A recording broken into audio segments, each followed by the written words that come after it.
Happy Cleaners tells the story of a Korean family and their struggle to survive and keep their 17-year-old dry cleaning business open in Flushings, New York. 아무도 우리 편 안 들어줘. It's not my fault you live like this! 너 엄마 아빠가 어떻게 살았는지 네가 알아? What inspired you to tell this story? It's our collective experiences growing up in Flushing, Queens. So it's just, Julian and I, we've always been joking around saying it's our therapy piece. But really just we wanted to really tell the story of how we grew up, a lot of our friends grew up, and the story of how, like our parents, our relationship with our parents, and how they've laid roots in this country. So you really wanted to just tell that story. That's our inspiration.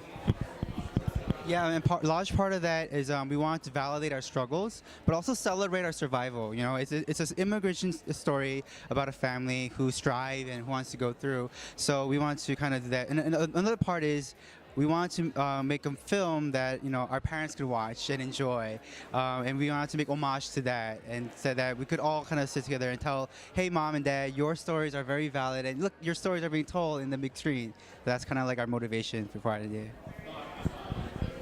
It's so funny you say that because I was just talking to you before we started about how I watched this movie. I was in tears, and then I told them I want to tell my parents to watch this because even though I'm not Korean, I'm Filipino, Asian American, I just was so easily relatable to the film.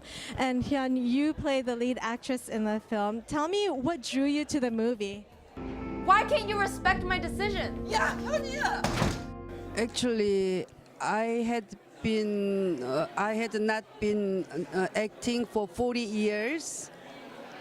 I just lived as a wife and mother of one daughter and two boys. And when I heard about the role, I don't need to act that much. I just express myself. That's my motivation. And this is our story. I noticed that food was very important in the movie. It was like a character all on its own. I love how you do that. Tell me about the importance of including that in the movie. I'll start with you. Yeah, it's like a Korean thing where instead of asking like how are you, they ask you like did you eat?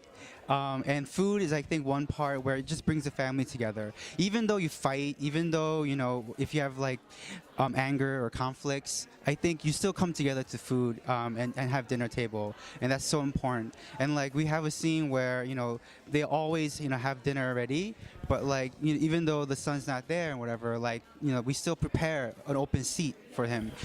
So food was a big part and a big component of our film. And we wanted to make sure that, it brings people together, right? So that's what it was, yeah.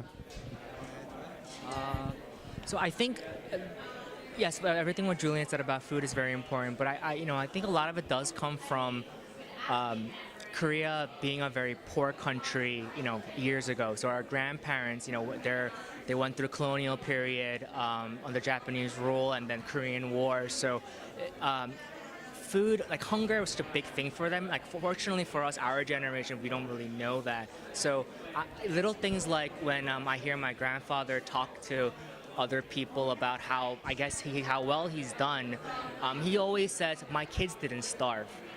I fed my kids, and that's a point of pride.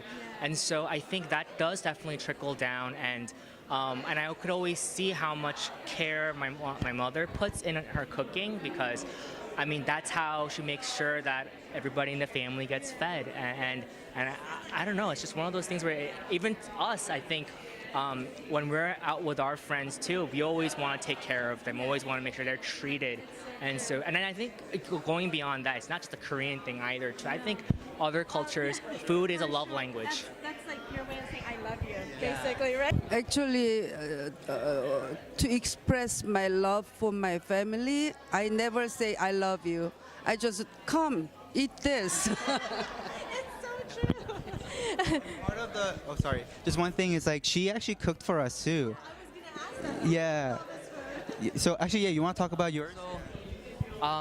Certain dishes there are stuff that you wouldn't find at a Korean restaurant. It's the stuff you eat at home. And we actually were very intentional of not putting in like the barbecue because everybody knows about that. But that particular dish, that chicken dish, is something that, my mom makes it at home. You rarely find it in restaurants. So actually, my mom made that. for prop, and then That was the best one. yeah, and then you know, she's a fabulous chef herself. So when we had just like a lot of prepped food, after the shot was done, she goes back into the kitchen and just adds a magical touch to make sure that we ate it. So yeah. What message do you want people to take from this movie? I think, like I mentioned earlier, for us, so much of it has been like a therapy piece, right? Because, I mean, what family doesn't have struggles? But we all kind of have our moments with our own family, and then as we were writing and reflecting, it's just recognizing that life goes on, they're still part of your life. Easier said than done, but just remember that you have a family. Really appreciate it, and then and just don't forget to say I love you every so often.